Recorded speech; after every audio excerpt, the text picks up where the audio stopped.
Pues damos tiempo a la predicación, hermanos.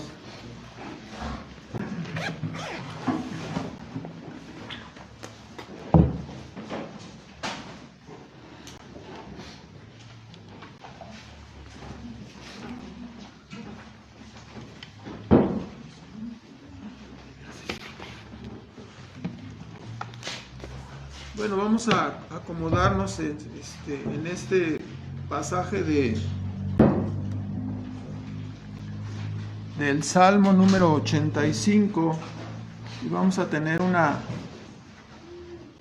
introducción para un repaso de este asunto de los reinos. Vamos a hacer una oración y vamos a dedicar este tiempo a nuestro Dios, nuestro Padre Celestial. Nuevamente agradecemos tu bondad en traernos a este lugar de reunión y estamos aquí, como dijeron aquellos que se reunieron en el libro de los Hechos, cuando fue enviado Pedro a la casa del centurión. Aquí estamos dispuestos para escuchar lo que tú tienes para decirnos en este día. Rogamos, Padre, que tu palabra obre en nuestros corazones, transformándonos, regenerándolos, renovándonos y salvando a aquellos que aún están en la búsqueda. Suplicamos que todo esto sea hecho conforme a tus propósitos eternos y al amor y la bondad que tú te has propuesto derramar y mostrar en la persona de tu Hijo Jesucristo. En el nombre de Él te suplicamos estas cosas y te damos las gracias. Amén.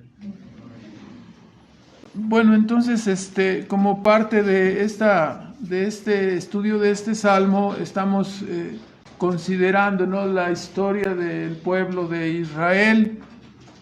¿Se acuerdan ustedes, no?, para ver de dónde cayó Israel? La monarquía comenzó con un rey que se llamaba Saúl, el cual duró 40 años. Su gobierno no fue aprobado por Dios y finalmente acabó apostatando del llamado que Dios le hizo, atreviéndose a profanar el trabajo sacerdotal, ofreciendo un sacrificio sin ser él un sacerdote.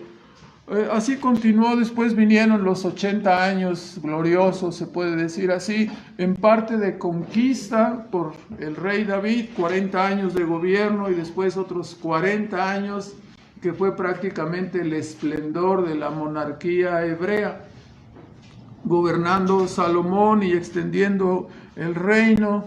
Después vendría la calamidad, el reino se divide. Con la muerte de Salomón viene su hijo Roboam y haciendo caso del consejo de los jóvenes en lugar de seguir el consejo de los adultos, de los viejos, de los sabios, se dividió el reino, 10 tribus en el norte y 2 tribus en el sur.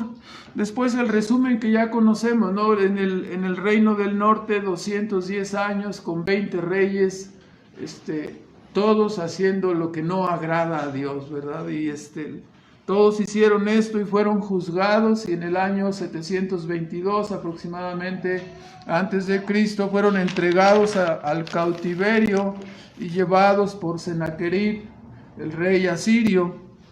Y por su parte el reino del sur, aunque duró más, 345 años, tuvo 20 reyes, ya lo hemos escuchado varias veces, 12 malos y 8 buenos también, ¿verdad? Un 60% de malos y un 40% solamente de reyes buenos.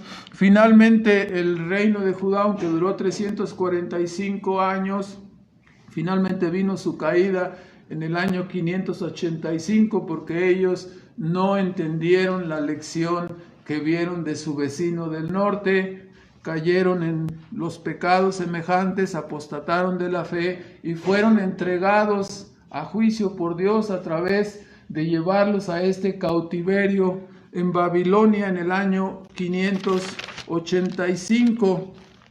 La semana anterior comentábamos que el ruego del pueblo de Dios fue muy intenso, buscando lo que ellos llamaban, ¿no?, la restauración. Vuélvenos, Restáuranos, haz que volvamos a ser lo que fuimos. Resplandece sobre nosotros, sálvanos, era el ruego muy sentido, muy profundo del pueblo de Dios. Y es que debemos considerar, ¿no? La vida en cautividad es terrible, ¿no? Vivir de repente, de quitarte de tus condiciones, llevarte a un país ajeno, de lengua extraña, habiendo padecido grandes pérdidas materiales, humanas, pérdidas espirituales, ¿no? El templo fue destruido, la adoración fue quitada. Podemos imaginar, todos han de haber perdido familiares, amigos, se quedaron sin casa, se quedaron sin negocio, todo fue perdido, ¿verdad? Así, desterrados. Y nosotros sabemos, ¿no? De sobra, conocemos el orgullo judío, ¿no? Que fue aplastado literalmente, ¿no? Por la disciplina divina. Los judíos, ¿se acuerdan ustedes cuando Cristo dialogaba con aquella mujer pecadora, ¿no? Y que dentro de ese mismo capítulo, capítulo 8, por ahí del versículo 34 en adelante, Cristo les hablaba de la esclavitud del pecado, y ellos cuando oyeron esto dijeron: nosotros no hemos sido esclavos de nadie. Se les había olvidado ya Asiria, Babilonia, y que fueron llevados por los filisteos, por los amonitas, tantas veces fueron subyugados, ¿verdad? Y sin embargo, ahí está el orgullo ahora, el pecado del orgullo, ¿no? Aplastado fuertemente. Estaban ahora derrotados hasta lo sumo, bajo el yugo caldeo. Esta situación les hizo ir a una humillación muy profunda y a un deseo ardiente de recuperar aquella libertad que tenían, aquel privilegio, aquella espiritualidad que habían perdido. Sus oraciones y lamentos son por esta situación, ¿verdad? Y como Dios lo había señalado, vean por favor en Jeremías 25, sin perder ahí donde están en el libro de Salmos, en el libro de Jeremías, en el capítulo 25, vean ustedes lo que Dios había anunciado por medio de este profeta que vivió durante una parte, ¿no? Casi poquito más de la mitad del cautiverio. Y este hombre les decía: vayamos con los caldeos sin oponernos, ¿verdad? Pasémonos ahí. Si decían: este es traidor, ¿sí? Jehová nos hará volver en 70 años. Vea usted la profecía que Dios le entregó a Jeremías, 25:3. Dice Jeremías: desde el año 13 del rey Josías, no hijo de Amón, rey de Judá, hasta este día, dice, 23 años ha sido mi palabra sobre ustedes. Y os he hablado, dice, la palabra que vino de Jehová, dice, madrugando y dando aviso, dice, mas no oísteis. No oíste. Esto pudiera haber sido evitado a través de la humillación voluntaria, el arrepentimiento, pero no oyeron a los profetas, ¿verdad? No oyeron a Habacuc, no oyeron a Sofonías, ¿sí? No oyeron a Ezequiel, a ninguno de ellos. Les envié los profetas, les avisé, pero no me hicieron caso, ¿verdad?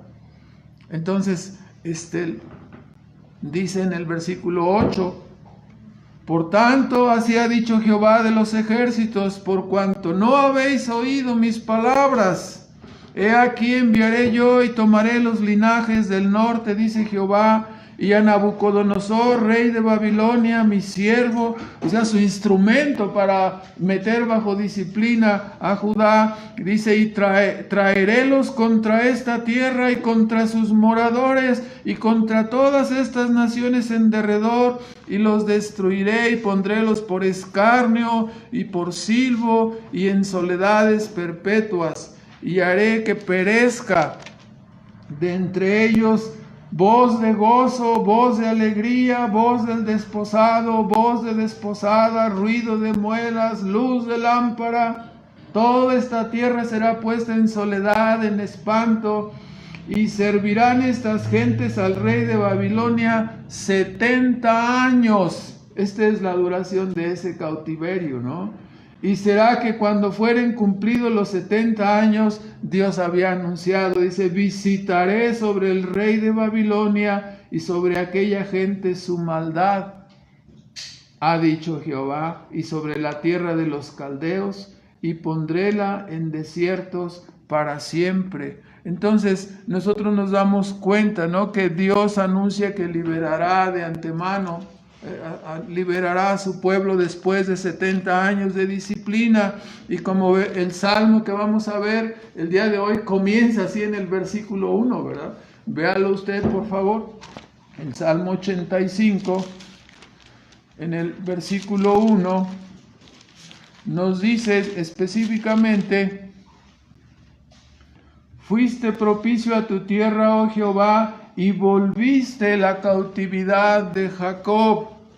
Casi todos los comentaristas están de acuerdo en que este salmo se refiere específicamente al tiempo cuando el pueblo de Dios, después de los 70 años, fue regresado por Dios, por la bondad de Dios, fue regresado del cautiverio, ¿no? Como vemos hoy, una vez más, la gran misericordia y bondad de Dios, concediéndole a su pueblo el regreso del cautiverio, ¿no? Tal como lo leímos en 2 de Crónicas 36, Dios trajo a este reino de los persas, ¿sí?, vecinos de los babilonios, ¿no?, vecinos en el noreste, vecinos de ellos vinieron sobre los babilonios, y a través de esa conquista fueron quitados los babilonios. Es muy interesante mirar la historia, ¿no? Se dice que la estrategia de los persas, en este caso de Ciro, para mantener controlados sus dominios, su gobierno, que se expandió brutalmente, ¿no?, casi hasta la India, y acá hasta este lado, hasta Egipto. Fue grandísimo su imperio, ¿no? Y dicen que la estrategia de él, los historiadores, dicen que su estrategia era que en lugar de llegar y establecer su religión, así entre comillas, les daba la libertad a ellos de que continuaran con la adoración que ellos estaban acostumbrados en las naciones conquistadas. Esta es la razón por la cual Ciro emitió el decreto y permitió que regresaran a Jerusalén y reconstruyeran el templo. El propósito, reconstruir el templo de adoración de los judíos y el muro de la ciudad. Para alguien que quiera, que le guste mucho la historia, se puede echar una visitadita al Museo Británico, ahí en Londres. Ahí está un cilindro, es un cilindro muy famoso. En ese cilindro está registrado, claro, tendría usted que aprender acadio, babilonio, cuneiforme, así es el idioma, acadio, cuneiforme, acadio, babilonio, cuneiforme, casi no me lo puedo ni pronunciar, y parece un trabalenguas, para que pueda leer en el cilindro. Es un cilindro, es llamado el cilindro de Ciro, y está registrada ahí la historia y el decreto del cual estamos hablando. Es algo maravilloso ahí, ¿verdad? Y también es tomado, ya sabe, por el mundo este cilindro, como la política de Ciro era esa. Según esta es la primera declaración de los derechos humanos establecida ahí en este año, ¿no? Entonces ahí están agarrados de los filitos de la uña, sí, los de derechos humanos, pero dejemos eso aparte. Entonces, esta es la historia del Salmo 85. Los libros de Esdras y Nehemías que continúan, donde Esdras, un sacerdote, y Nehemías, un líder, fueron traídos para ser gobernadores y para realizar el trabajo precisamente de la reconstrucción del templo en el sentido espiritual y físico, y también la reconstrucción del muro. Estos dos libros son asombrosos, los puede leer porque nos narran acerca de este tiempo. El regreso del cautiverio tenemos que imaginarlo. Son 871 kilómetros desde Babilonia hasta Jerusalén. Si usted lo recorre en avión es 1 hora, ¿verdad? En carro sería un poco menos, pero ellos viajaron en carretas y caminando, ¿no? Y con todos sus animales y su carga y sus maletas y la bolsa y la caja. O sea, el viaje se hacía más o menos alrededor entre unos 3 o 4 meses. Ese es el viaje que se hacía, ¿verdad? Entonces es terrible, y así ellos viajaron para un nuevo comienzo. El libro de Esdras nos dice, después de darnos todos los que retornaron del cautiverio, nos dice que era un grupo de 42,000 personas. Algo impresionante, ¿verdad? Y claro, no iban por la autopista, iban por cerros, por desiertos, ¿sí? Con peligros, ¿verdad? Entonces, nos podemos imaginar ese viaje. Claro, niños, vacas, burro, todo lo que usted puede imaginarse iba ahí, ¿verdad? Todo amontonado. Entonces fue un viaje difícil. Y entonces esta historia nos ubica, ¿no? Lo que ellos perdieron, la monarquía hebrea en su esplendor con Salomón, vinieron a ser humillados debido a sus pecados, aplastados. Ahora Dios los vuelve a traer hacia su propio lugar. Y la oración del Salmo 85 es una oración de agradecimiento a Dios por el regreso de la cautividad, como ya hemos leído. Volviste la cautividad de Jacob. Y este tiempo resultó un tiempo de grande alegría y avivamiento. Es muy interesante. Sin perder ahí, vea Esdras 3, por favor.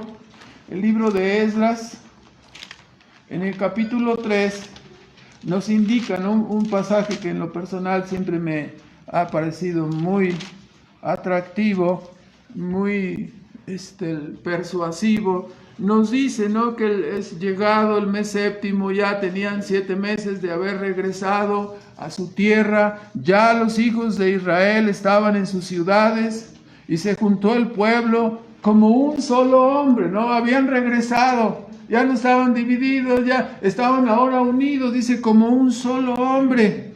Y dice el versículo 6 que empezaron a hacer el trabajo, ¿no? Dice, desde el primer día del mes séptimo establecieron el altar y comenzaron a ofrecer holocaustos a Jehová, mas el templo de Jehová no estaba aún fundado. Nos dice hasta el versículo 8 que en el segundo año de su venida a la casa de Dios en Jerusalén, hasta el segundo año, en el segundo mes, comenzaron Zorobabel, hijo de Salatiel, y Jesúa, hijo de Josadec, y los otros de sus hermanos, los sacerdotes y los levitas, todos los que habían venido de la cautividad a Jerusalén, pusieron a los levitas de 20 años arriba para que tuviesen a cargo la obra de la casa de Jehová, ¿no? Entonces fue algo maravilloso. Todos estaban todos los jóvenes, ¿no?, en su juventud, en su fuerza, que supervisaran, que se aplicaran en la realización del trabajo de la reconstrucción.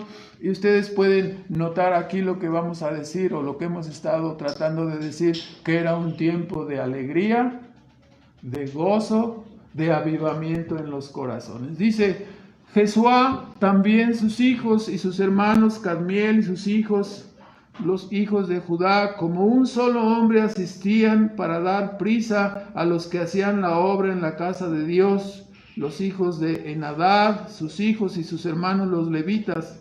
Y no te lo dice, cuando los albañiles del templo de Jehová echaban los cimientos, pusieron a los sacerdotes vestidos de sus ropas de oficiales, ¿verdad?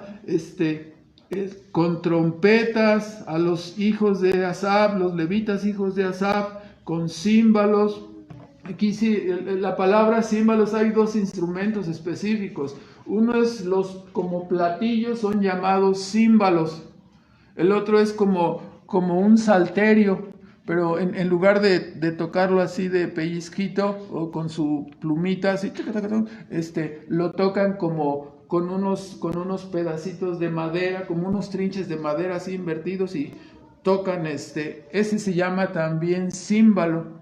y tiene un sonido así parecido, no es como marimba, pero así se toca más o menos, pero con madera, con unos palitos de madera. Entonces, no sabemos si eran los dos tipos de instrumentos o solamente uno de ellos. Total, el punto es que echaban los cimientos y estaban ahí con trompetas, con címbalos, para que alabasen según la ordenanza de David, rey de Israel. Y cantaban y alababan y confesando a Jehová y decían el estribillo que conocemos, ¿no? Porque es bueno, porque para siempre es su misericordia sobre Israel. Y el pueblo lo aclamaba con grande júbilo, alabando a Jehová, porque a la casa de Jehová se echaba el cimiento. Estaban recuperando empezaban a recuperar parte de lo perdido. Es algo maravilloso, ¿no? Ver el cimiento donde se levantará otra vez el templo para volver a adorar a Dios, ¿no? La emoción era tanta, dice, muchos de los sacerdotes y de los levitas y de los cabezas de los padres ancianos que habían visto, dice, la casa primera, viendo fundar esta casa, lloraban en alta voz, mientras muchos otros daban grandes gritos de alegría, y no se podía discernir el pueblo, el clamor de los gritos de alegría, de la voz de lloro del pueblo, porque clamaba el pueblo con grande júbilo, y oías el ruido, dice, hasta muy lejos. Fue un momento muy emocionante. Entonces estamos viendo los otrora malvados, apóstatas, infieles, ahora traídos por la bondad y la misericordia de Dios y convertidos en fieles servidores de Dios, ¿no? Adoradores de ¿qué? De todo corazón, humillados, pero con un corazón grande, dispuesto a hacer todo lo necesario para adorar a Dios, ¿no? Es algo maravilloso. Entonces, el Salmo 85, vayan ustedes allí, por favor. El Salmo 85 nos muestra 3 puntos. Los primeros 3 versículos nos vemos el agradecimiento de el salmista. Lo maneja como el agradecimiento, ¿no? Por las misericordias recibidas de parte de Dios en el pasado. ¿Cuáles eran las misericordias? Nos regresaste de la cautividad, perdonaste la iniquidad de tu pueblo, todos nuestros pecados fueron cubiertos, ¿no?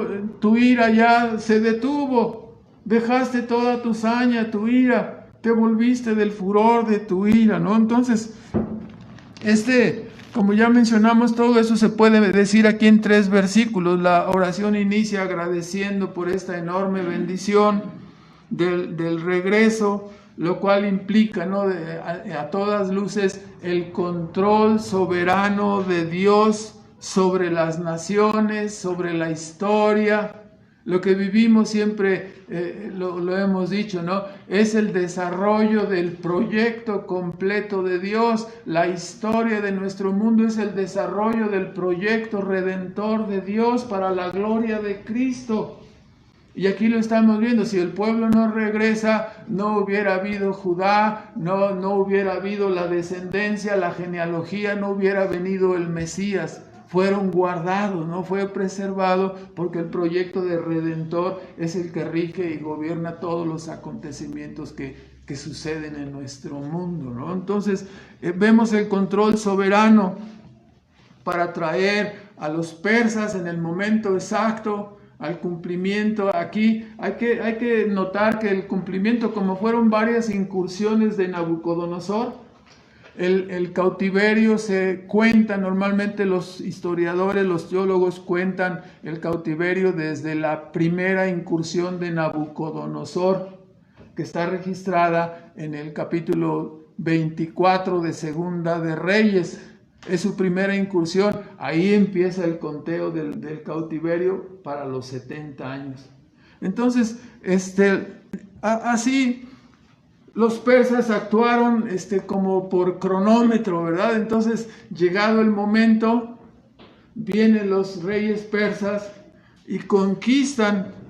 Y así entendemos, ¿no? El famoso versículo de Proverbios 21:1. que nos dice, como los repartimientos de las aguas, así está el corazón del rey en la mano de Jehová, a donde quiera que él desea, lo inclina.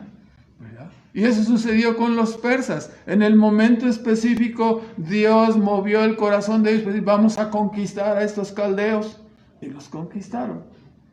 El libro de Daniel registra que en una noche, ¿no? en el tiempo de Belsasar, ¿sí? Que era, no sé si bisnieto o que era de Nabucodonosor, murió ese mismo día, ¿no? Cuando vio la pintura en la pared, dice que esa misma noche murió y llegó el rey persa y ocupó su lugar, ¿no? Entonces, el control soberano de Dios, no solamente con Ciro, que decretó lo que escuchamos en 2 de Crónicas 36, pero recuerdan que para reconstruir el templo y el muro hubo una grande oposición de los enemigos de Israel.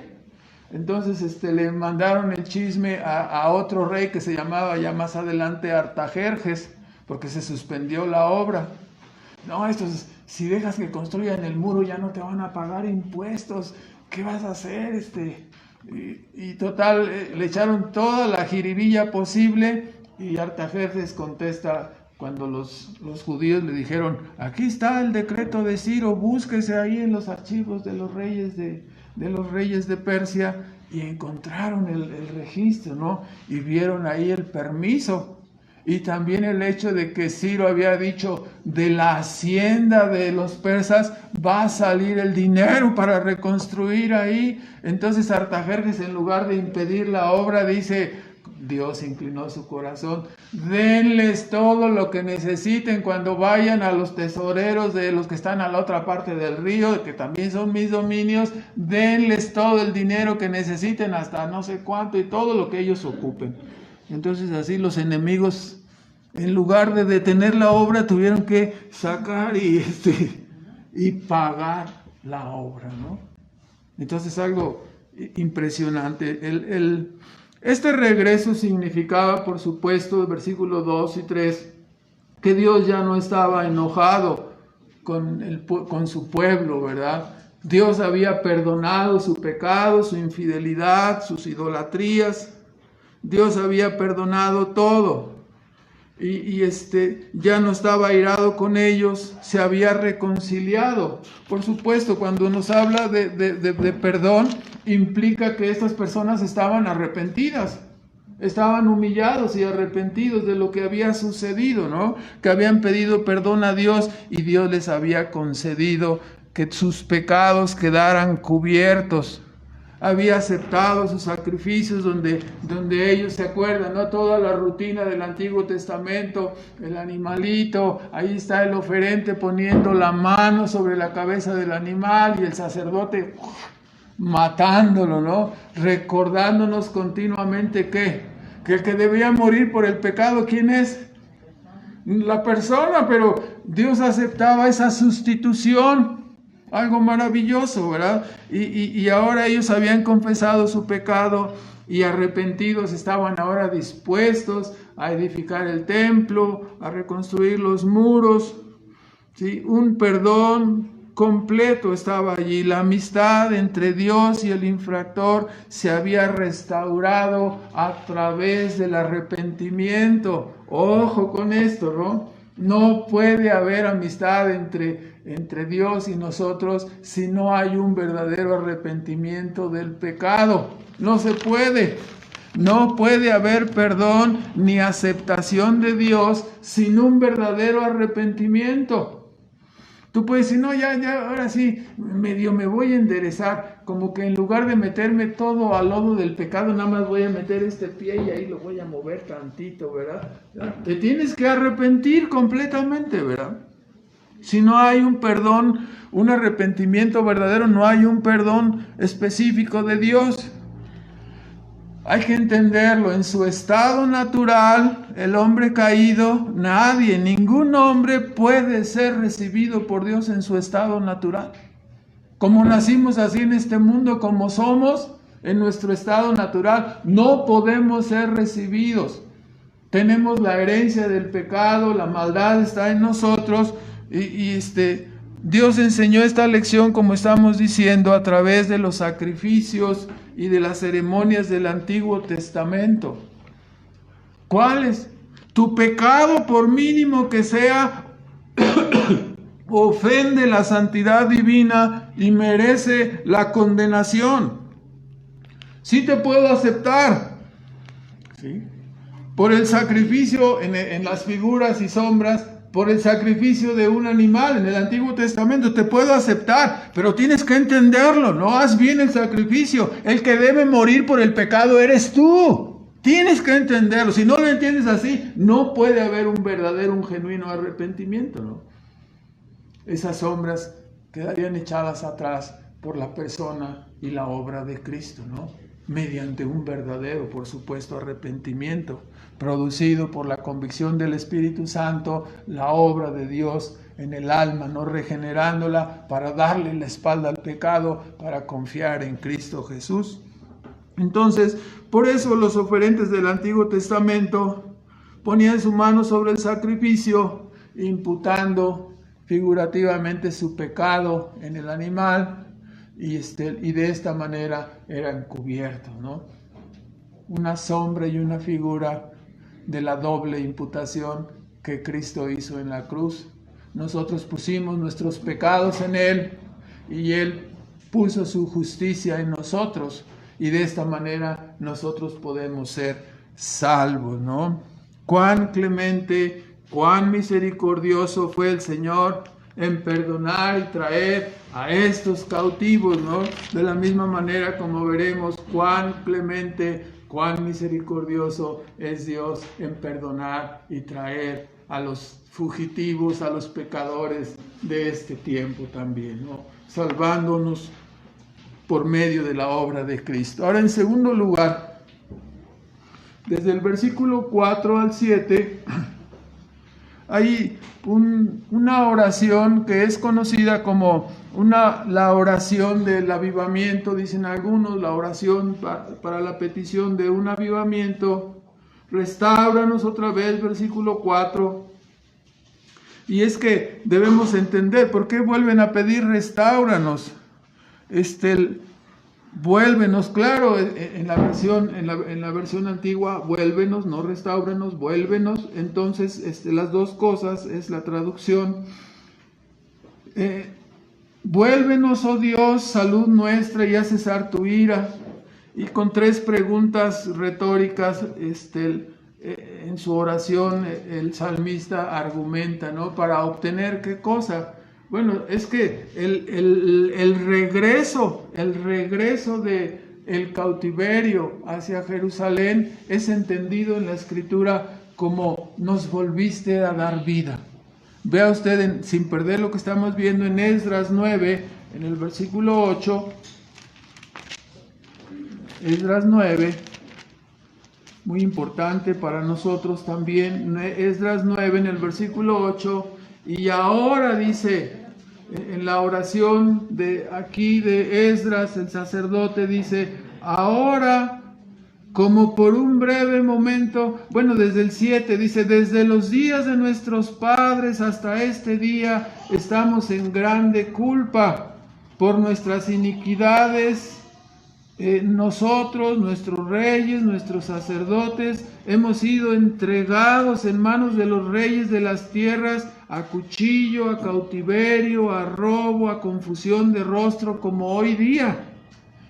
Y ahora, como por un breve momento fue la misericordia de Jehová nuestro Dios, para hacer que nos quedase un remanente pequeño, y para darnos estaca en el lugar de su santuario, ¿no? Como un clavo ahí asegurando nuestra posición dentro del santuario con este remanente, a fin de alumbrar nuestros ojos, nuestro Dios, y darnos una poca de vida en nuestra servidumbre. O sea, el regreso significó una poca de vida. Pero ¿qué es lo que estaban pidiendo? Lo que deberíamos pedir todos los creyentes. Ya soy regenerado, bueno, ya estoy tranquilo, ¿no? No te quedes ahí, pide más vida, pide abundante vida, ¿no? Un avivamiento en tu alma, en tu corazón. Esto es lo que tiene en el versículo 6 especialmente: no volverás tú a darnos vida. Ya los había regresado, un poco de vida, pero ¿qué quieren ahora? Más vida, ¿no? Abundante vida, derramamiento de la vida de Dios en nuestras almas, ¿no? Tu pueblo se alegrará en ti, ¿no? Cuando ocurre el avivamiento, como vamos a ver. Entonces, la nación había recibido en su regreso una poca de vida y ahora pide: danos más vida, ¿no? Avívanos, ¿sí? Por eso es conocido este pasaje como la oración del avivamiento. Entonces, de tal manera que avivados podamos alegrarnos, regocijarnos en ti, ¿no? Entonces, el salmista usa 3 preguntas, como señalaba, de carácter retórico. En el versículo 5, ¿estarás enojado contra nosotros para siempre? La respuesta implícita: no vas a estar enojado para siempre con nosotros. Esto no será así, ¿no? La respuesta conlleva eso. La respuesta implícita es que no será así. Si nuestros enemigos se enojaran con nosotros, entonces sí sería difícil, pero tú no eres nuestro enemigo, tú eres nuestro Salvador, eres nuestro Dios. Tu enojo no puede permanecer para siempre contra nosotros. Claro que no será así. ¿Extenderás tu ira? Vuelve a preguntar otro argumento en su oración. ¿Extenderás tu ira de generación en generación? Cuando el pueblo de Dios estuvo en el desierto y se rebelaron y murmuraron contra Dios, Dios dijo: esta generación no entrará en la tierra prometida. 40 años estuvieron vagando en el desierto. Señor, nosotros estuvimos cautivos 70 años. ¿Prolongarás tu ira de generación en generación? Entendemos que no, ¿verdad? Entendemos que vas a enviar la misericordia como eres tú de bondadoso. Entonces, la pregunta en el 6, ¿no?, que hemos comentado: ¿no nos avivarás para alegrarnos otra vez en ti? Claro, eso es lo que tú te propusiste al traernos, al permitirnos regresar. Concédenos que pueda ser elevado este templo y que te adoremos otra vez con todas nuestras fuerzas y nos alegremos en ti.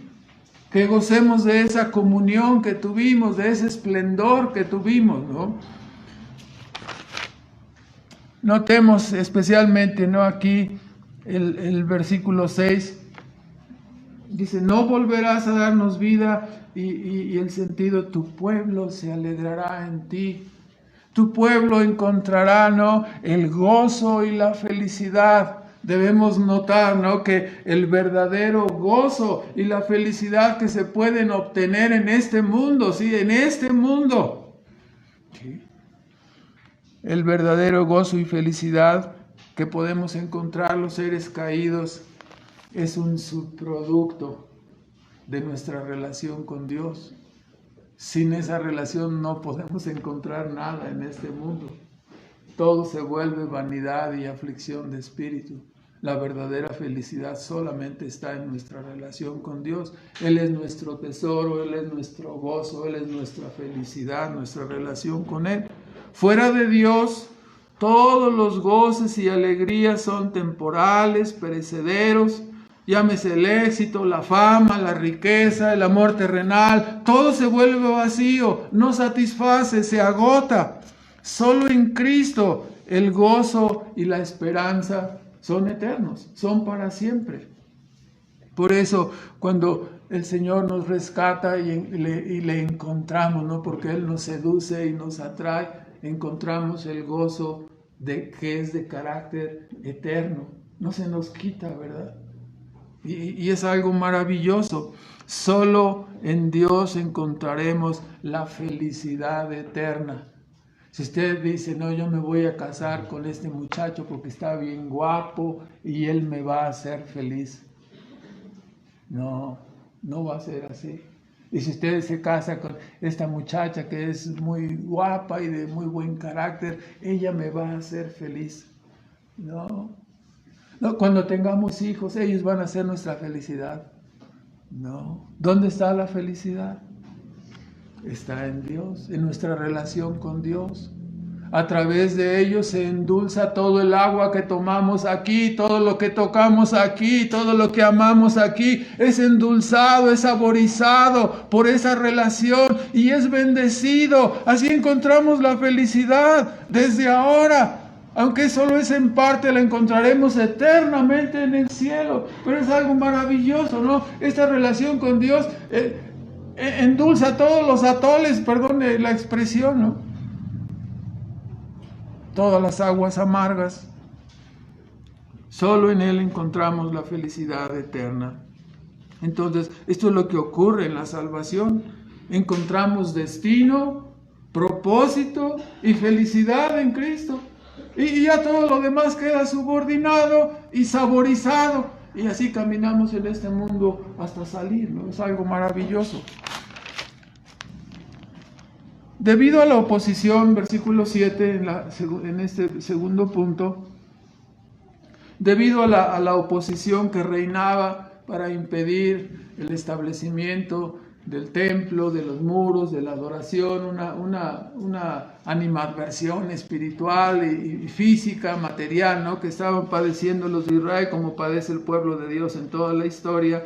Ellos, el ruego sigue aumentado, no nos diste vida, danos más vida, muéstranos, oh Jehová, tu misericordia y danos tu salvación. Esta es la idea de que podamos reconstruir el templo, que podamos reconstruir el muro, que como nación, y es que ante toda la oposición, y estaba ocurriendo algo tremendo, ¿no? Vea Esdras 9, ¿qué es lo que estaba ocurriendo? Danos tu salvación, porque resulta que pecamos y somos perdonados y luego la tragedia se presenta. ¿Cuál es la tragedia? Que después de haber sido llegado a un arrepentimiento y haber sido perdonados y de recibir la misericordia de Dios, ¿cuál es la tragedia? Otra vez arroz. Otra vez pecamos, ¿no? Ayúdanos, ten misericordia de nosotros, sálvanos porque somos unos ingratos, somos unos rebeldes. Vea lo que había ocurrido, ¿no? Regresaron del cautiverio y juntamente con los que estaban ahí, que habían sido los pobres de la tierra, así son mencionados en la escritura, que fueron dejados en Jerusalén. Resulta que cuando Nehemías y Esdras estaban en todo este trabajo, ¿qué fue lo que encontraron? Dice ahí el pasaje de Esdras 9 en el versículo 10. Mas ahora dice, no, tú nos trajiste, ya habíamos leído 7 y 8, ¿no? Desde los días de nuestros padres no te hicimos caso, versículo 7, versículo 8, ahora por un breve momento nos has dado un poco de vida, ¿sí? Porque éramos siervos, tú nos trajiste, versículo 9, mas en nuestra servidumbre no nos desamparaste, no nos desamparó Dios nunca, antes inclinó sobre nosotros misericordia delante de los reyes de Persia para que nos diese vida, para alzar la casa de nuestro Dios y para hacer restaurar sus asolamientos y para darnos vallado el muro, ¿no? En Judá y en Jerusalén. Mas ahora, ¿qué diremos, oh Dios nuestro, después de esto? Porque nosotros hemos dejado tus mandamientos, hemos vuelto a pecar. Y sabemos, ¿no? Tanto Nehemías como Esdras nos narran que cuál era el problema, que los que habían quedado ahí en Jerusalén estaban realizando unión con mujeres que no eran israelitas, contaminando, ¿no? la sociedad sacralista que estaba establecida. Sí, que era la forma de adoración en el Antiguo Testamento.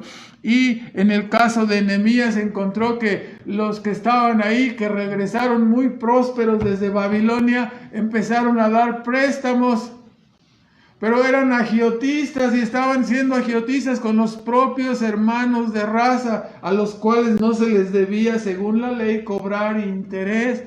¿Sí? Y nos hemos apartado. Era tanto, yo no haría eso de antemano, lo digo, ¿no? Era tanto el dolor de Esdras, que dice que comenzó a arrancarse los pelos de la cabeza. Yo ya no tengo muchos, pero estoy diciendo la ilustración nada más, no me atrevería a hacer. mejor me humillo inclinándome, pero lo poco que me queda no me lo voy a arrancar, ¿verdad? Pero es chistoso cuando dice que Esdras estaba muy arrepentido, se empezó y vio la situación, dijo, ¿qué voy a hacer? No, el pueblo sigue pecando, nos acaban de liberar, nos acaban de traer y mira nada más, otra vez lo mismo, ¿no? Entonces, por eso la oración del versículo 7, síguenos mostrando, ¿no? Muéstranos tu misericordia y danos tu salvación, ¿no? Por pura gracia, porque no lo merecemos, ¿no? Y termina en la última sección del versículo 8 al versículo 13, la tercera sección del Salmo, nos muestra una gran expectativa y confianza, ¿no? En la respuesta de Dios. Aunque es una oración corta, ¿no? El salmista considera que ha dicho lo suficiente, y esto es lo que debemos hacer cuando oramos, ¿no? Tenemos nuestras listas de oración, nuestras peticiones para estar, ¿qué? Acordándonos de lo que Dios va a responder. El salmista dice, voy a escuchar, ya oré, ahora me toca esperar, tengo una expectativa. ¿Y por qué debemos tener una expectativa? Algo que estamos viendo continuamente en el Nuevo Testamento, en el Antiguo Testamento, es que tenemos un Dios vivo, un Dios todopoderoso, un Dios que responde a las oraciones. Entonces debemos de tener cuidado, oramos, estamos invocando al Todopoderoso, al Rey de Reyes, por lo tanto estaremos atentos de la manera que Él responde, ¿no? La parte de la oración que hacemos, ¿no? Una parte es agradecimiento por las respuestas que Dios nos ha dado. Y hay personas que dicen, yo pido que oren por esto, yo pido que oren por aquello, yo pido que... ¿Y te estás fijando? Porque el Señor hablará paz. El Señor te está oyendo tu oración. Y si tú te vas y se le olvida, ahí le encargo, ¿no? Te encargo esto y esto, y luego ya se le olvida. ¿Qué pasó con aquello que te encargué? ¿Me explico? No debemos orar y olvidar, sería un grave pecado, ¿no? Muchos intercesores oran con fervor, con intensidad, pero luego dejan de atalayar, dice Habacuc, ¿no? De atalayaré, miraré para ver lo que responderá Jehová, ¿no? Nos han invadido los babilonios, decía Habacuc, y voy a ver qué es lo que responde. Y Dios le respondió, ¿verdad? ¿Y de qué manera le respondió? Ya llegó a la no, ya entendí, aunque desaparezca todo, aunque no haya vacas, aunque no haya ovejas, aunque no haya nada, tú eres mi tesoro, tú eres nuestro tesoro, ¿no? Ya lo entendí. Pero si nosotros oramos y no nos fijamos, ¿qué Dios va a responder, no?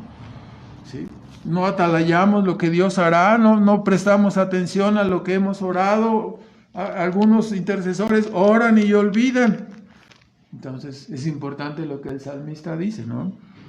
Nos muestra la actitud correcta en nuestras expectativas de las oraciones presentadas. Escucharé, entonces ahora ya oré, escucharé lo que hablará el Dios Jehová, porque hablará paz a su pueblo y a sus santos para que se conviertan de la locura. Voy a escuchar, voy a estar atento, voy a estar mirando, ¿no? La providencia de Dios, cómo me responde.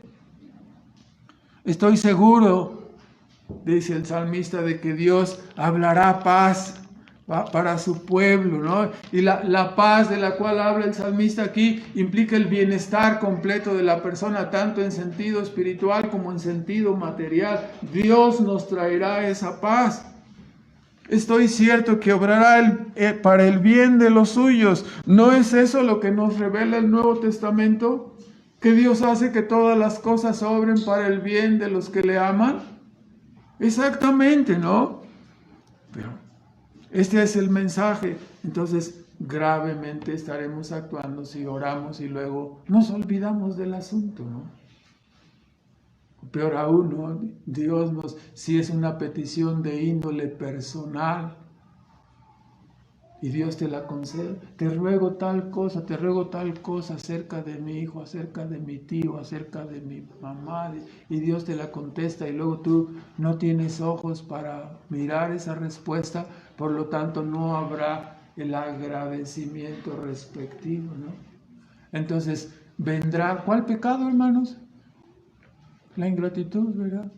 Este malagradecido, todo le doy, todo lo que pide, se lo entrego, le doy más, le lleno sus graneros, hago esto, sus oraciones, malagradecido, nunca ha volteado para decir, gracias Señor, me libraste del cautiverio, me libraste de esto, nos has puesto una estaca, te estaré agradecido eternamente, para siempre te adoraré. Una oración de agradecimiento, ¿no? En el versículo 8, Dios nos dice, ¿no? Escucharé pues lo que hablará el Señor, hablará paz a su pueblo, a sus santos. Y vean, ¿no? Cómo Dios nombra nuestro tránsito, nuestra vida en este mundo, antes de ser creyentes, ¿no? Aún como creyentes, cuando nos rebelamos, dice, oraré, dice, y Dios nos dará la paz, ¿no? Que necesitamos, sentido espiritual y material, para que no nos volvamos otra vez a qué, hermanos, a la locura. Ese está loco, ¿ves? Sí. Le patina el coco, dice, no, está loco. Hay que llevárselo allá al lugar donde llevan a las personas que ya no se puede con ellas, ¿no? Que están sonriéndote en un momento y en otro momento te están ahorcando, ¿no? Entonces, este guate no lo podemos tener así suelto, es un peligro, ¿no? Entonces, la locura no es la primera vez, ¿no? Muchas veces las personas que escuchan, ¿no? Que la predicación, que escuchan la enseñanza, no, para Dios todos dice, están locos, ¿no? Eso es lo que dice. La locura, no se vuelvan a la locura. Tan solo cuando el pueblo de Israel se rebeló, ¿no? En Deuteronomio 32:6 nos recuerda, ¿no?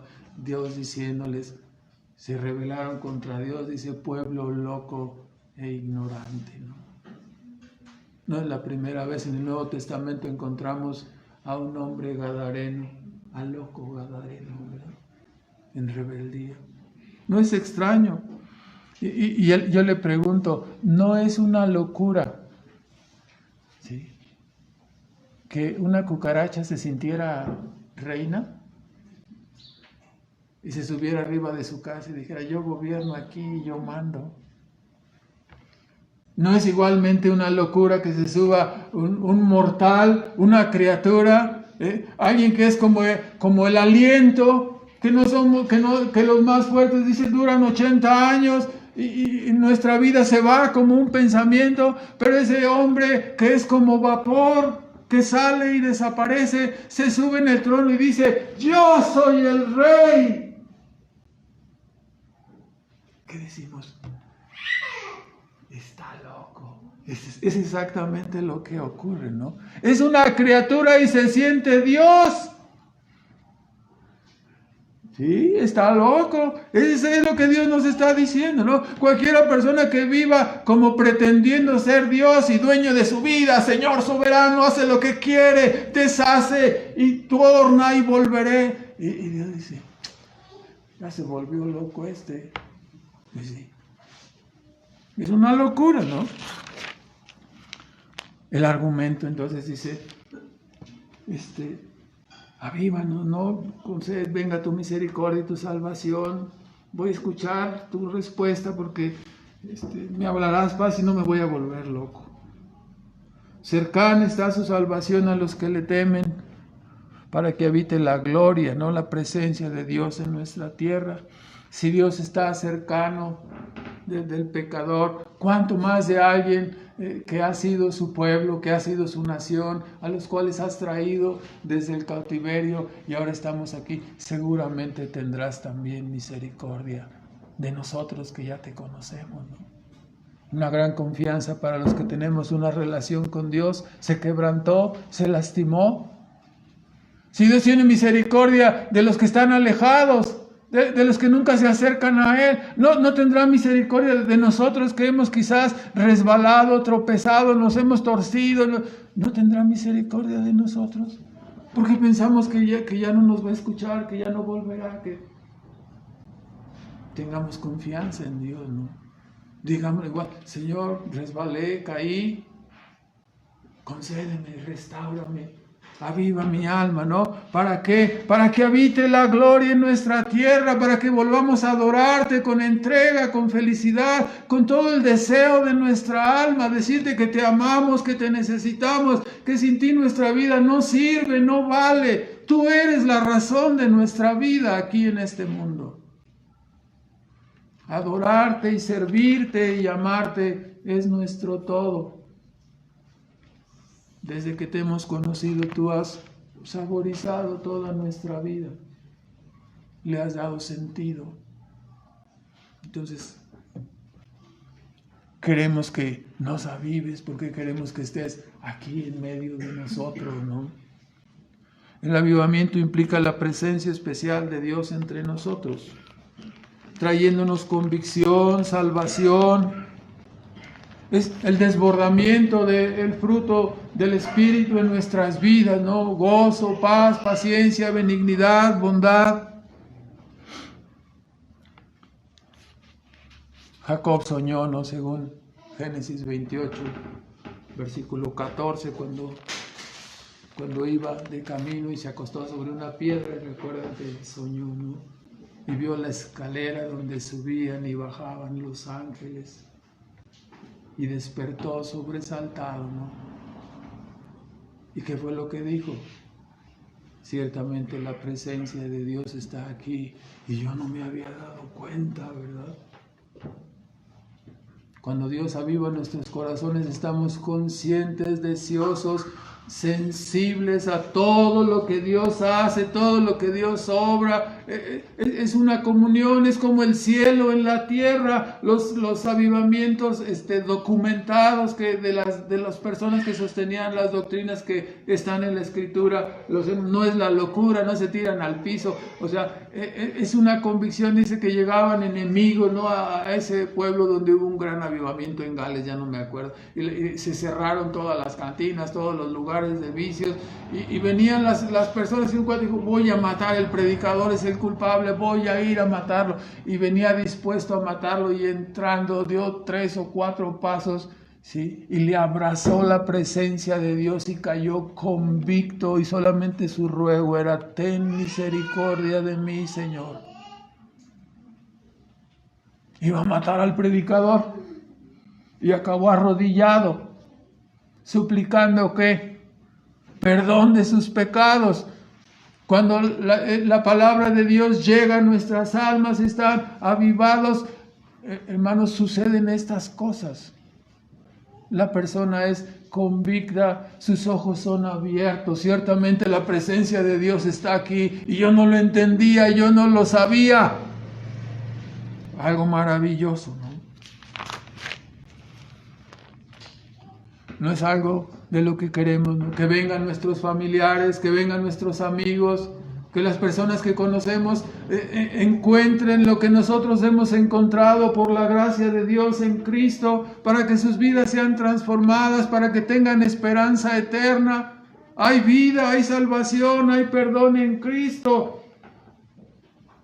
Se puede volver a experimentar desde aquí, desde ahora, vivir no en un estado de rebeldía, sino en un estado de comunión con Dios, desde ahora, desde este tiempo, desde esta vida, desde esta historia. Y cuando salgamos de este mundo, la gloria y la esperanza nos están aguardando. Y en la segunda venida de Cristo, ¿no? La perfección para siempre de nuestro cuerpo inmortalizado y nuestra alma perfeccionada para adorar eternamente a nuestro Dios, ¿no?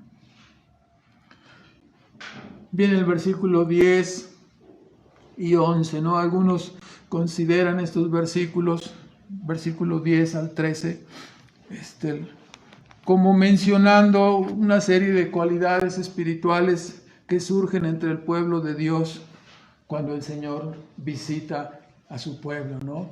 Dice justicia, paz, misericordia, verdad. Todas estas cosas abundan cuando hay avivamiento, cuando Dios viene a su pueblo, ¿no? Pero los más alcanzan a ver en estos versículos 10 al 13, alcanzan a ver la mayoría de los teólogos una profecía respecto a la persona y la obra de Cristo, ¿no? La profecía respecto a la persona y la obra de Cristo en la cruz del Calvario, ¿no? Y está aquí una especie de develamiento o desvelamiento, las dos formas son correctas, ¿no? De decirlo, un develamiento de una gran verdad en el Antiguo Testamento acerca de Cristo, específicamente acerca del sacrificio sustitutivo de Cristo en la cruz del Calvario, ¿no? Porque es lo que ocurre ahí, la doctrina de Cristo crucificado, que para muchos es tropiezo y escándalo, en realidad es la manifestación completa de todos los atributos de Dios y la manifestación completa de toda la sabiduría de Dios. El proyecto redentor es el acto más glorioso y más hermoso realizado sobre la faz de este mundo. Este mundo y este escenario fueron edificados para que viniera Cristo, para que se proclamara y para realizar el proyecto redentor de Dios. Y el momento histórico cumbre de ese proyecto es precisamente la encarnación, la vida y la obra, la obediencia activa y la obediencia pasiva de Cristo en la cruz del Calvario, ¿no? Como vamos a explicar, esta muerte sustitutiva, esta muerte expiatoria de Cristo, que para muchos resulta aberrante, es en realidad la más completa manifestación de la sabiduría de Dios. Ahí en la obra de Cristo, lo imposible, ¿no? ¿Qué es lo imposible? Considerar justo a un pecador. Lo imposible se hace posible por la obra sustitutiva de Cristo. O sea, usted no puede llevar a un hombre con millones de pecados en su cartera, en su bolsa, y luego que el juez lo declare libre y perfecto y sin culpa y le dé honores y gloria. Eso no puede ser. ¿Cómo le vamos a hacer? Es que este hombre necesita vivir de nuevo toda su vida y vivir. Ahora sí, ¿ya sabes? Sí. Bueno, vas a vivir otra vez toda tu vida, pero lo vas a hacer de una manera perfecta. Para cuando llegues delante de mí, darte el honor y la gloria. Y si le volvieran a dar como a los gatos, que no es cierto, ¿no? Pero 7 vidas, ¿qué ocurriría? Lo mismo, no volvería la persona a realizar una vida perfecta, sería condenado. Es imposible declarar a un pecador injusto como una persona santa y justa, salvo que el Dios del cielo tomara una naturaleza humana y viniera a este mundo y caminara y viviera una vida perfecta y luego tomara sobre sus espaldas el pecado de sus hijos y muriera en la cruz del Calvario y cargara la ira completa que nuestros pecados merecen, ¿no? Allí en la cruz lo imposible se hace posible, ¿no? Hermosura contemplo en visión, cantamos ahí el himno número 100 o 110, ya no me acuerdo, pero uno de esos dos. Entonces, por eso dice el versículo 10, la misericordia y la verdad se encontraron, ¿no? La misericordia infinita de Dios hacia los pecadores fue manifiesta. ¿En dónde? Se encontró con la verdad vino a la tierra y se encarnó. Yo soy la verdad, el camino, la verdad y la vida. La verdad vino a la tierra, se encarnó en una naturaleza humana, ¿no? Tomó una naturaleza humana sin dejar de ser Dios. y vino para dar testimonio de la verdad en la vida y la obra de Cristo, su obediencia y en la cruz. Entonces nos dice la misericordia hacia los hombres y la verdad se besaron, se encontraron. Y después la segunda parte, allí la justicia de Dios cumplida y la paz obtenida por Cristo para salvar a los pecadores, se besaron. Eso fue lo que ocurrió, ¿no? Lo imposible se hace posible en la obra de Cristo. Como consecuencia, ¿no? Esta parte, la verdad brotará de la tierra y la justicia mirará desde los cielos. La encarnación y la vida perfecta. ¿Quién iba a ofrecer una vida perfecta aquí en la tierra?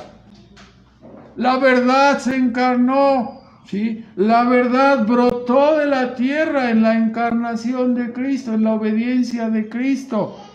¿Sí? Y la justicia, el Dios justo, perfecto, entonces, ante la obra y la obediencia de Cristo. Esta palabra justicia pudiera traducirse como misericordia, ¿no? La misericordia, otra vez, la justicia miró y aprobó desde el cielo, ¿no?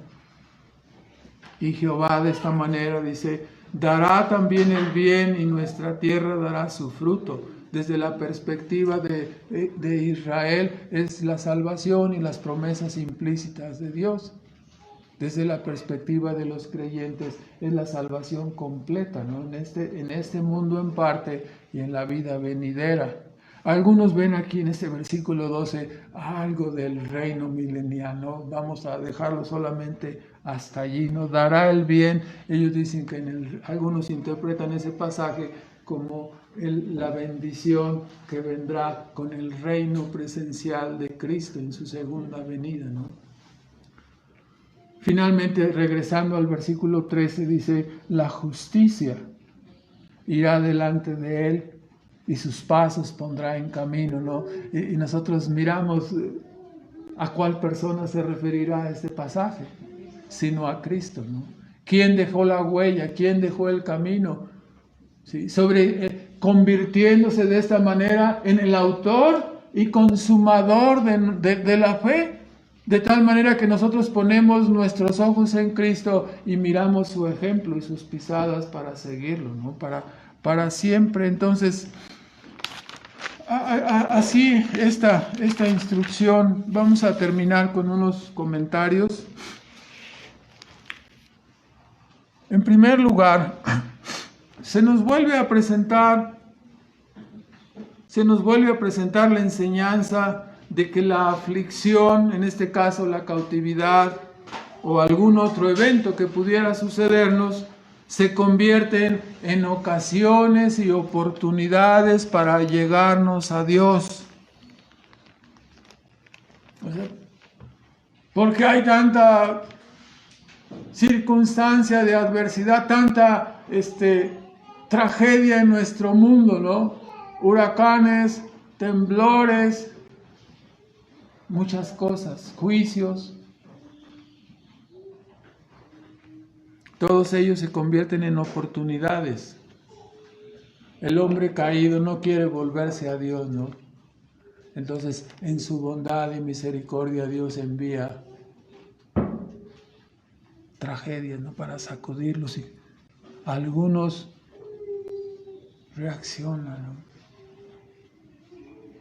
Dios predica sin voz por medio de la creación natural y predica con una voz potente a través de las tragedias y las circunstancias de aflicción, de tal manera que sacude a las personas para que ya que no te convences de que yo estoy aquí llamándote a través del sol, de la luna, del aire, de toda la creación, aquí te va esta sacudida para ver si entiendes, ¿no? Entonces, las personas que confían en sí mismas, ¿sí?, no pueden acercarse de esta manera a Dios, ¿no? Porque no lo necesitan. Cuando tú agarras perdón por la ilustración, ¿no? Te dan una carne sin el procedimiento requerido, No vamos a hablar de los procedimientos, pregúntenle a las hermanas, las señoras deben de saber cómo se ablanda la carne, pero lo que se necesita para que la persona se vuelva a Dios es un ablandador. Entonces Dios sacude con la tragedia y la circunstancia para que se ablande, se humille la persona y pueda... Esto es lo que hizo con Israel, ¿no? ¿Funciona, hermanos? Sí. Para el que tiene ojos para ver y oídos para oír, funciona. Ahora, en segundo lugar, lógicamente los salmos son una guía para nuestra oración y hemos de perseverar en la oración de agradecimiento, así como que la petición de un continuo arrepentimiento y de un avivamiento en nuestras almas, en nuestra iglesia, en nuestro país, en nuestro mundo, vengan. La única manera de transformar nuestra familia es que alguien comience en el camino de Dios y otro sea contagiado y luego la esposa, el esposo, los hijos, otra familia y de repente las familias se llenan de creyentes, ¿no? Y las sociedades se llenan de familias, ¿sí? Y las ciudades y los estados. Señor, solamente un avivamiento y una muestra grande de la misericordia de Dios puede lograr que nuestro país, hundido en corrupción y miseria del color que sea, venga a rendirse a Cristo, ¿no? Eso lo transformaría, ¿no? Debemos rogar entonces por un avivamiento personal y un avivamiento de la iglesia y no dejar de orar. Hermanos, que no seamos conformistas. Tenemos un Dios todopoderoso en el cielo que contesta las oraciones. Pongámoslo en nuestra prioridad. Oremos: Dios, aviva mi alma, aviva mi corazón, que mi corazón sea sensible a tu palabra, que mi vida sea convertida y obediente, que sea realmente sal y luz en mi casa, en mi familia, en mi trabajo, en todas partes. En tercer lugar, es necesario, ¿no?, que nos demos cuenta que todo avivamiento, todo avivamiento verdadero ha de empezar, ¿no?, con un reconocimiento del pecado y una verdadera humillación, un verdadero volvernos de la maldad. La convicción de que Dios está bien y yo estoy mal. Ah, no, ¿en qué estoy mal? A ver, dime en qué estoy mal. Ya nos dimos cuenta que tú eres una persona donde la espada de la palabra va a rebotar. No, nada más dime en qué estoy mal. Yo estoy bien en todo. Toin, toin, rebota la palabra, ¿verdad? Si Dios te dice que eres pecador, no, yo estoy bien. ¿Estás bien? Me temo que es necesario que vuelvas a analizar los 10 mandamientos y mires si los has cumplido de mente, de corazón y de voluntad durante todos los días de tu vida. ¿Y qué es lo que vas a encontrar? Tragedia, miseria, basura. ¿Por parte de quién? Por parte de nosotros. Y Dios siempre extendiendo su mano, ¿no? Todo el tiempo extendí mis manos a un pueblo rebelde y contradictorio, ¿no? Hablando del pueblo de Israel y de otros. Entonces, en este caso, ¿no?, vemos que el cautiverio, los sufrimientos, la pérdida de comodidades, de privilegios, la esclavitud, fueron consecuencia de la ingratitud, de la apostasía, de la infidelidad del pueblo de Dios. Y fueron llevados en cautiverio. Algo que tenemos alegorizando, podemos observar, ¿no?, que ahora hay un cautiverio moderno, pero ese cautiverio moderno trae un disfraz, de tal manera que las personas no pueden distinguir el engaño. Así, si yo dijera en este momento, el mundo caído, el mundo perdido está igualmente cautivo como estaba Israel, como estaba el pueblo de Dios en Babilonia. Y las personas, no, nosotros cautivos como en Babilonia. No, este predicador ya perdió la razón. No he perdido la razón. El cautiverio moderno está disfrazado. ¿En cuál sentido? ¿Ya? como ellos, como el pueblo de Dios. La persona que está sin Cristo vive bajo cautividad en el mundo, ¿no? Bajo el control y bajo el poder y el control del enemigo, que es el diablo. Vive en la corriente y en el estilo de vida del mundo, y la Biblia le llama que está esclavizado. Así estábamos nosotros hasta que fuimos rescatados por la gracia de Dios. ¿Qué se requirió? El poder y la gracia de Dios. No que dijera yo tomo mi decisión, no se puede salvar por la decisión. La salvación implica un cambio de corazón, un cambio en el alma que nosotros mismos no podemos hacer. ¿Cambiará el negro su piel o el leopardo sus manchas? No. ¿Podréis vosotros hacer el bien estando acostumbrados a hacer el mal? No. Solamente que Dios cambie nuestra naturaleza, que nos salve. Eso es lo que Dios ha hecho. Así como pareciéramos imposible que se despertara el espíritu de Ciro, el rey de Persia. De la misma manera, Dios despertó con su poderosa palabra, conforme al decreto eterno de la elección, nos despertó y fuimos traídos al arrepentimiento y a la fe en Cristo, sacados de nuestra cautividad y traídos a la vida de comunión y una relación con Dios. No fuimos nosotros, la gloria de la salvación es de Dios. Él obra en la persona despertándola para que la persona abra sus ojos y sus oídos y vaya hacia Cristo.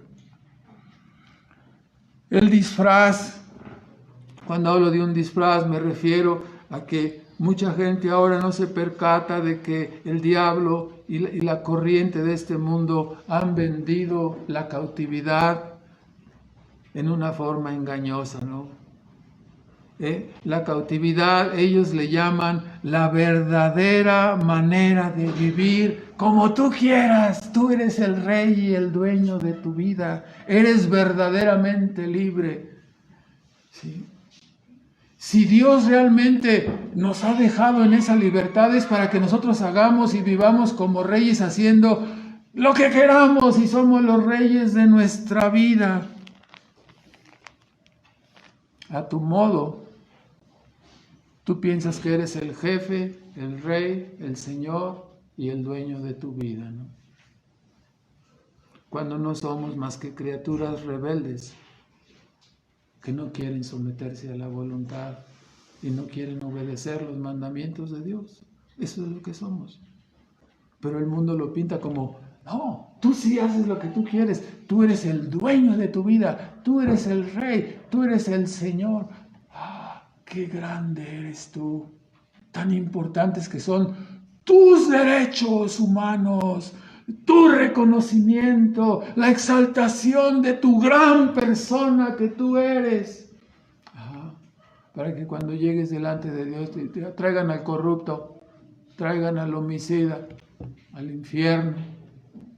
Desde la perspectiva de los mandamientos, estamos cautivos. Deberíamos gritar con todas nuestras fuerzas y les advertimos con todo nuestro corazón a las personas que están cautivos. Rueguen a Dios para que despierte sus almas. Rueguen a Dios para que sus ojos sean abiertos, para que sus oídos sean abiertos y vean la cautividad y el peligro. ¿Sí? La ira de Dios está sobre ustedes y si salen de este mundo sin arrepentimiento, sin fe en Cristo, serán condenados. No importa si son niños, jóvenes o adultos, no importa. Acudan a la salvación, suban al arca de salvación que es Cristo, para que escapen del diluvio de ira que vendrá.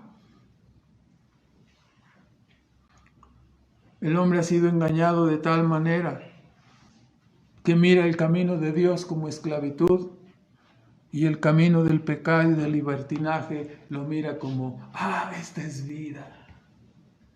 Si vamos a emborracharnos otra vez, esto es vida. Aquí que nos tiremos hasta perdernos, esto es vida. Ven a la iglesia a adorar a Dios, lee tu Biblia, lee la palabra. No, me quieres esclavizar. ¿Sí? Me quieres llevar a la cárcel de ahí de los evangélicos, de los bautistas. Entonces, no, hermanos, con razón Dios dice, pueblo loco e ignorante, ¿no? Con razón. Vuélvete, ruega a Dios para que seas despertado y traído, ¿no? En cuarto lugar, a lo largo de la historia del mundo, tal como es narrada en la Biblia y experimentada por nosotros mismos, vemos que la doctrina del pecado es la explicación de por qué el mundo no funciona, de por qué el mundo está de cabeza. El hombre sigue esforzado como los de la Torre de Babel, ¿no? Queriendo encontrar la felicidad del cielo a su modo, la felicidad sin Dios. Las iglesias funcionan desde esta perspectiva como un faro de luz en medio de la oscuridad, diciéndole a las personas, vengan. El problema está en ti, el problema está en que vives apartado del Dios que te creó y que te dio la vida. Vuélvete a Él, amístate con Él y te vendrá paz. Hemos sido rescatados, aunque ahora parcialmente, pero lo decía hace un rato en el sermón, desde ahora, por ese rescate y ese perdón y esa salvación, ya conocemos en parte la felicidad, ¿no? Y la tendremos eternamente cuando Cristo venga. Entonces, así se puede encontrar la felicidad. En quinto lugar, como dijeron los pastores a Fiel y a Peregrino respecto a cuando iban a cruzar el río de la muerte, ¿se acuerda al final del libro del Progreso del Peregrino? Así también nosotros vamos peregrinando en este mundo. Y nuestro peregrinaje en este mundo lo podemos resumir de esta manera. Entre más fe y más avivados estemos en Cristo, la travesía resultará llevadera. Y entre menos fe y más frialdad haya en nuestras vidas, con frecuencia nos estaremos ahogando en esta travesía y resultará que entraremos probablemente de panzazo. Así lo entendemos, ¿no? En la medida que ejercemos la fe, nuestra vida será aquí feliz y llevadera. En la medida que estemos solamente ahí en la orillita, pues frecuentemente sentiremos que estoy perdido, ya no puedo más, me voy a ir al infierno, voy a ser condenado, no tengo verdadera vida. Estaremos luchando, ¿no? En sexto lugar y último, cuán importante es orar y cuán importante también es escuchar lo que Dios hablará para poder alabarle con todo nuestro corazón. Con razón, ¿no? Nos recordamos de la predicación de Cristo. Dijo, si tu mano te es ocasión de caer, córtala. Si tu pie te es ocasión de caer, córtalo. Si tus ojos te son ocasión de caer, sácalos. Pero nunca nos ordena quitarnos el oído. A través del oído viene la palabra. Y a través del oído la palabra entra en nuestras almas. ¿Sí?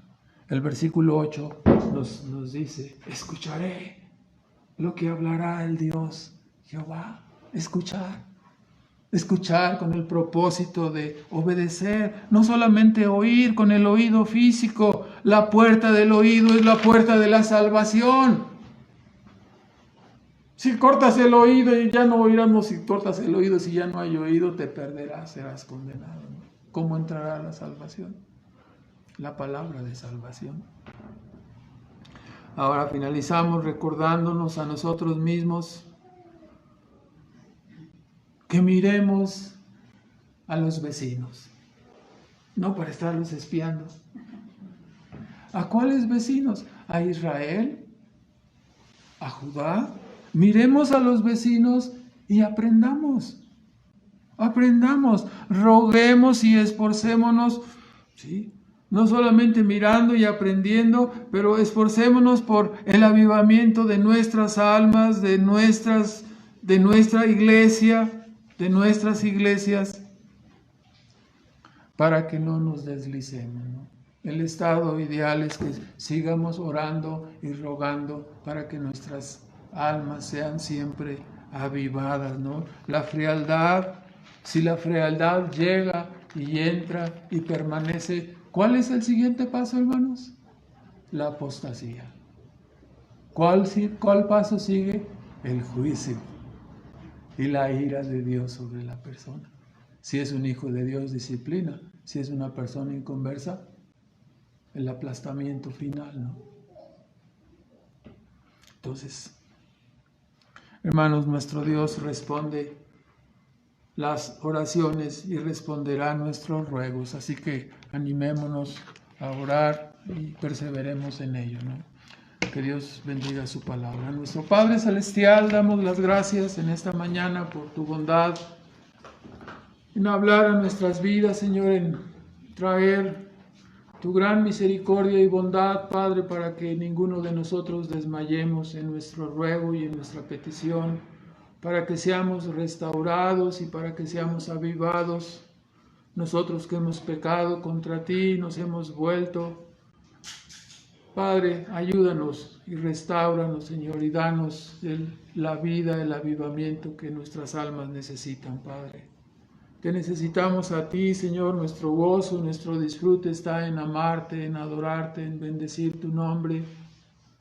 Estamos contentos y alegres que tú vengas a morar en medio de nosotros y recibir nuestra adoración hacia ti, nuestro reconocimiento, y suplicamos, Padre, que nuestras almas, nuestros corazones sean reblandecidos, ablandados y moldeados, Padre, para agradarte en cada momento y en cada día de nuestras vidas. Te adoramos y te bendecimos y te damos las gracias por tu palabra en el nombre de Cristo Jesús. Amén.